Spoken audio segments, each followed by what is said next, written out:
데살로니가전서 4장 1절에서 12절 말씀을 교독하도록 하겠습니다. 그러므로 형제들아, 우리가 끝으로 주 예수 안에서 너희에게 구하고 권면하노니 너희가 마땅히 어떻게 행하며 하나님을 기쁘시게 할 수 있는지를 우리에게 배웠으니 곧 너희가 행하는 바라 더욱 많이 힘쓰라. 우리가 주 예수로 말미암아 너희에게 무슨 명령으로 준 것을 너희가 아느니라. 하나님의 뜻은 이것이니 너희의 거룩함이라. 곧 음란을 버리고 각각 거룩함과 존귀함으로 자기의 아내 대할 줄을 알고 하나님을 모르는 이방인과 같이 세욕을 따르지 말고 이 일에 분수를 넘어서 형제를 해하지 말라. 이는 우리가 너희에게 미리 말하고 증언한 것과 같이 이 모든 일에 주께서 신원하여 주심이라. 하나님이 우리를 부르심은 부정하게 하심이 아니요 거룩하게 하심이니 그러므로 저버리는 자는 사람을 저버림이 아니요 너희에게 그의 성령을 주신 하나님을 저버림이니라. 형제 사랑에 관하여는 너희에게 쓸 것이 없음은 너희들 자신이 하나님의 가르치심을 받아 서로 사랑함이라. 너희가 온 마게도냐 모든 형제에 대하여 과연 이것을 행하도다. 형제들아, 권하노니 더욱 그렇게 행하고 또 너희에게 명한 것 같이 조용히 자기 일을 하고 너희 손으로 일하기를 힘쓰라. 이는 외인에 대하여 단정히 행하고 또한 아무 궁핍함이 없게 하려 함이라. 아멘. 데살로니가전서의 앞부분인 1장부터 3장까지는요. 바울이 이제 자신이 데살로니가 교회를 방문한 내용을 회고하고 또 자신을 향한 비난에 반대하여 그 데살로니가 교인들과 함께한 자신의 사역을 변화하는 데 초점을 맞추고 있습니다. 즉 자신에 대한 그 이상한 소문들에 대한 변론과 더불어서 그때 함께 나눴던 그 은혜들을 다시금 돌아보는 그런 말씀이 이제 앞부분에 기록이 된 거죠. 이제 마지막 2장 4장과 5장에 걸쳐서는요, 이제 교회의 미래를 내다보면서 이제 바울이 데살로니가 교인들에게 전해주어야 하겠다고 했던 그런 느낀 부분들, 그리스도인의 그 행동 영역에 대해서 그렇게 이야기를 전하고 있습니다. 이제 바울은요, 데살로니가 교회의 그 성도들에게 어떻게 하나님을 기쁘시게 할 것인지에 대해서 고민하며 살라고 권면을 합니다. 1절입니다. 그러므로 형제들아, 우리가 끝으로 주 예수 안에서 너희에게 구하고 권면하노니 너희가 마땅히 어떻게 행하며 하나님을 기쁘시게 할 수 있는지를 우리에게 배웠으니 곧 너희가 행하는 바라 더욱 많이 힘쓰라. 즉 어떻게 해야 하나님을 기쁘시게 할 것이며 그것을 배운 대로 그렇게 행하고 더욱 힘쓰라는 말씀을 하고 있습니다. 3절 앞부분입니다. 하나님의 뜻은 이것이니 너희의 거룩함이라. 즉 바꿔 말하면 하나님은 너희가 거룩하기를 원하신다라고 권면하는 것입니다. 하나님을 기쁘시게 하는 것이 무엇인지를 더욱 많이 힘쓰라는 것은 하나님이 우리의 거룩한 삶을 원하신다고 말씀합니다. 즉 거룩하게 살아야 한다는 것이죠. 여기서 우리가 오해하지 말아야 하는 것은 예수님을 믿는다는 것, 그것이 우리가 해야 할 일과 하지 말아야 할 일들을 정해놓고 그것을 하는가 그리고 그것을 하지 않는가에 의해서 신앙의 깊이가 결정되는 것이 아니라는 것입니다. 예수님을 믿는다는 것, 그 예수님을 믿는다는 것은요, 하나님 아버지와의 관계 속에서 하나님을 기뻐하고 또 하나님이 기뻐하시는 뜻을 행하는 그 하나님과의 관계가 가장 중요하게 여겨져야 합니다. 즉 거룩한 삶이라는 것은 예수님을 영접하고 이제 성령께서 자신의 삶 속에서 역사하시는 그런 예수님을 더욱 닮아가도록 그렇게 우리의 삶을 하나님께 맡겨드리는 것입니다. 이러한 거룩한 삶, 무엇을 행하고 하지 않고를 넘어서 하나님과의 관계 속에서 우리가 어떻게 살아야 하는지, 어떤 관계 속에서 하나님을 기뻐하면서 나아가야 하는지에 대한 권면에 이어서 가장 먼저 나오는 부분이 성에 대한 부분입니다. 3절 말씀 다시 한번 살펴보겠습니다. 하나님의 뜻인 이것이니 너희의 거룩함이라. 이 거룩함이 무엇인가? 곧 음란을 버리고. 거룩함에 대해서 언급한 다음에 가장 먼저 나오는 이야기는 음란을 버리라는 것입니다. 음란을 버리는 것이 무엇입니까? 4절과 5절입니다. 각각 거룩함과 존귀함으로 자기의 아내 대할 줄을 알고 하나님을 모르는 이방인과 같이 세욕을 따르지 말고. 이 당시 로마는요, 제국 전체가 음란의 문제로 몸살을 앓고 있었습니다. 이것이 몸살인지도 모르고 이제 로마의 제국 전체는 그렇게 음란에 뒤덮여 있던 거죠. 이 데살로니가 지역에 있어서도 예외는 아닐 것이고, 분명히 데살로니가 교회에도 이 문제 때문에 어려움을 겪고 있었을 것입니다. 아내가 아닌 여자와의 관계라든지 또 동성 관계라든지 이런 부분들이 용인되고 있던 그런 때입니다. 그리고 노예들은 감금되어 성관계에 이용되기도 했습니다. 이런 이제 그 시대적 상황 가운데 음란을 버리라는 말씀이 거룩함의 가장 큰 이제 이렇게 말씀으로 이제 주어진 거죠. 즉 이런 성적으로 부도덕한 부분들, 이런 모든 것들은 하나님의 기준과는 정반대라는 것입니다. 하나님의 기준이 아닌 당시의 사회에 만연해 있던 잘못된 기준을 가지고 예수님을 믿게 되는 그런 사람들도 있었을 겁니다. 즉 이렇게 이런 잘못된 성관계가 잘못된 것을 모른 채 예수님을 믿게 됐던 그런 사람들이 존재했을 거라는 거죠. 그렇다면, 그렇게 된다면 이제는 잘못된 기준을 가지고 하나님의 기준으로 삶의 태도를 바꿔야 하는 것입니다. 잘못된 기준을 버린 다음에 하나님의 기준으로 돌아서야 한다는 거죠. 부도덕한 이런 성의 잘못된 그런 관점을 가지고서 우리가 하나님 앞에 나아갈 수 없다는 부분입니다. 믿는 우리에게도 마찬가지죠. 이렇게 잘못된 성에 대한 인식이 우리 앞에도 언제나 항상 놓여 있는 그런 유혹입니다. 이러한 성적인 욕망과 행위는요, 반드시 예수님 안에서 이루어지고 또 통제되어야만 합니다. 성적인 경험은 결혼 관계로 제한되어야 하고, 또 결혼 밖에서 벌어진 성관계는 모두 죄라는 것입니다. 그러나 사회가 점점 악해질수록 이러한 기준은 무너지기 마련인 거죠. 그렇지만 하나님의 기준은 명확합니다.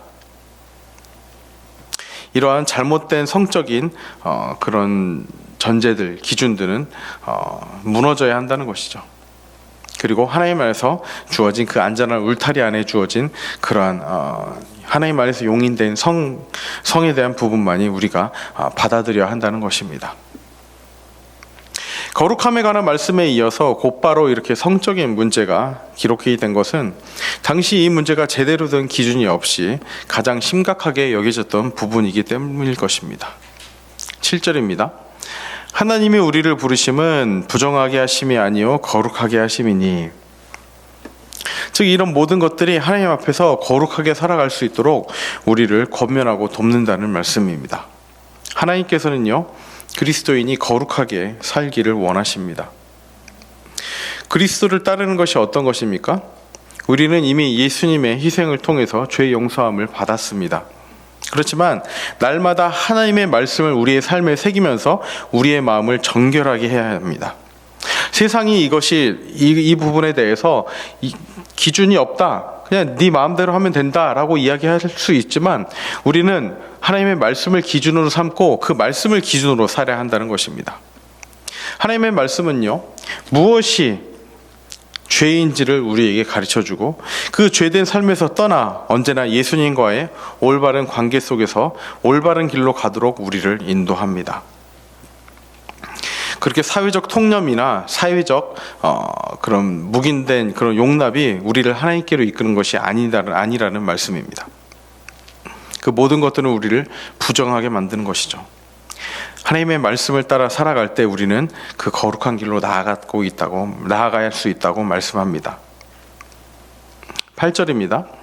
그러므로 저버리는 자는 사람을 저버림이 아니요 너희에게 그의 성령을 주신 하나님을 저버림이니라. 성적인 죄를 범하는 삶이 어떤 삶이라고 이야기합니까? 성적인 범죄를 가볍게 다뤄 말씀대로 살기를 거절하는 사람들은 단순히 사람의 규범을 저버리는 것이 아니라 하나님을 저버리는 것이라고 말합니다. 고린도전서 6장 18절 말씀입니다. 음행을 피하라.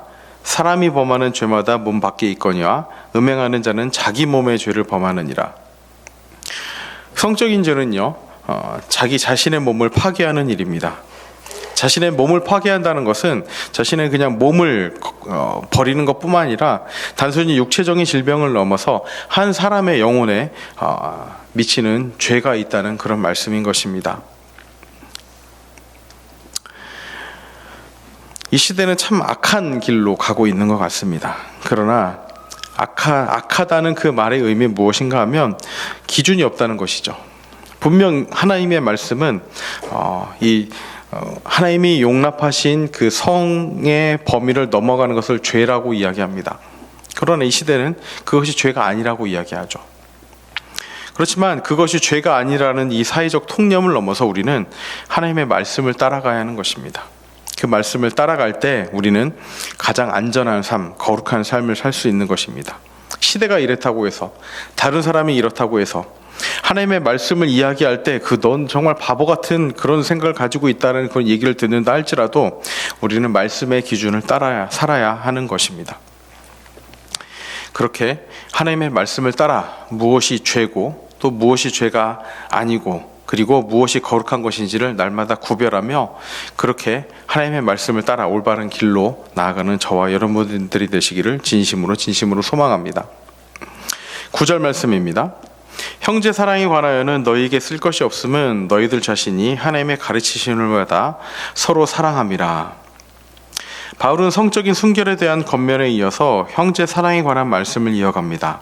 그리고 이 가르침에 있어서는 데살로니가 교회가 잘 따르고 있었습니다.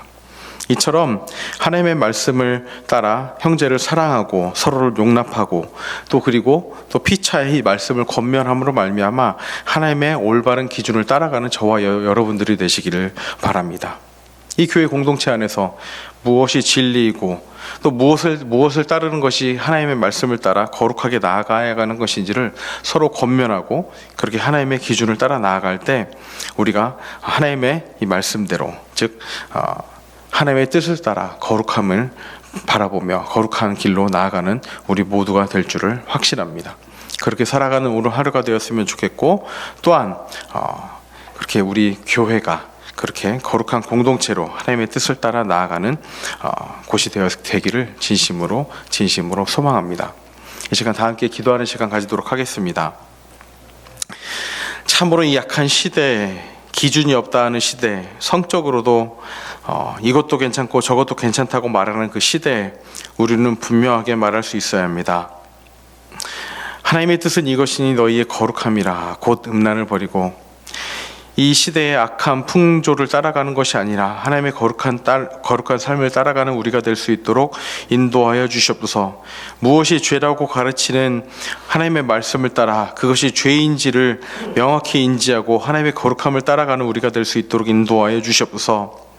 더불어서 형제 사랑에 관하여는 그 권면을 잘 따라 나아갔던 데살로니가 교회처럼 하나님의 말씀이 무엇인지를 서로 권면하며 그 말씀을 서로 잘 따르고 그 말씀을 따라가는 것을 함께 격려하고 돕는 우리 교회 공동체가 될 수 있도록 인도하여 주시옵소서. 말씀의 기준을 따라가는 우리 교회가 될 수 있도록 인도하여 주시고 나의 삶 되게 하여 주시옵소서. 이 시간 함께 기도하도록 하겠습니다. 기도합니다.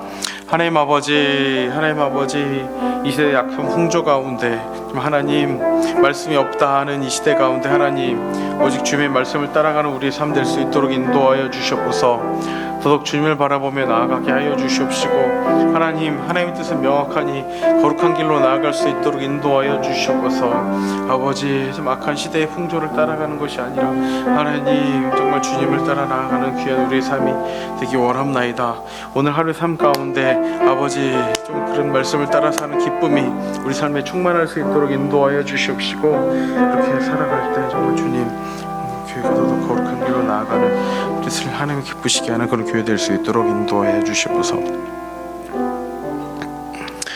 하나님은 우리에게 명확하게 말씀하셨습니다. 하나님의 뜻은 이것이니 너희의 거룩함이라. 이와 관련하여 하나님께서는 또한 음란에 대한 문제에 대해서 가장 먼저 말씀을 해주십니다. 하나님 이 시대가 악하기에 정말 이 성적인 문제에 있어서도 아무 기준이 없다고 말하는 이 시대입니다. 하나님 그렇지만 하나님의 뜻은 명확하니 그 하나님께서 주신 가장 안전한 울타리 안에서 우리가 나아갈 수 있도록 인도하여 주시옵소서. 죄를 죄라고 담대하게 말할 수 있는 우리가 되게 하시고, 성적으로 부도덕한 부분은 부도덕하다고 말할 수 있는 우리가 될 수 있도록 인도하시고, 정말 이 세상이 혼탁하기에 그 혼탁한 기준을 따라가는 것이 아니라 오직 하나님의 기준만을 따라가는 우리가 될 수 있도록 인도하여 주시옵소서. 정말 죄가 아니라고 이야기하는 이 시대 가운데서도 하나님께서 말씀하시기에 그것은 죄라고, 하나님의 말씀만이 우리의 기준이 되는 우리 삶 되게 하여 주시옵시고, 그렇게 피차 하나님의 말씀을 권면하며 명확한 기준을 따라가는 우리 교회 공동체가 될 수 있도록 인도하여 주시옵소서. 오직 주의 말씀만이 우리의 유일한 삶의 기준이 되게 하시고, 그것을 따라 살 때 우리 안에 그 하나님의 거룩하심을 회복할 수 있도록 인도하여 주시옵소서. 시대가 악하기에 하나님의 말씀을 따라 살아가는 이 교회 공동체가 더더욱 서로 권면하며 형제들을 사랑하며, 그리고 하나님께서 말씀하시는 그 기준을 따라 살 때 주시는 행복이 또 교회 공동체 안에서 더욱 풍성하게 누려질 수 있도록 인도하여 주시옵소서. 각자의 삶의 영역에서 그렇게 하나님의 말씀으로 승리하며 살아가게 하시고, 그리고 또한 그 승리의 고백들이 교회 공동체 안에서 흥왕하며 하나님의 말씀이 더더욱 선포되는 것을 바라보며 나아가게 하여 주시옵소서. 감사드리며 예수님의 이름으로 기도합니다. 아멘.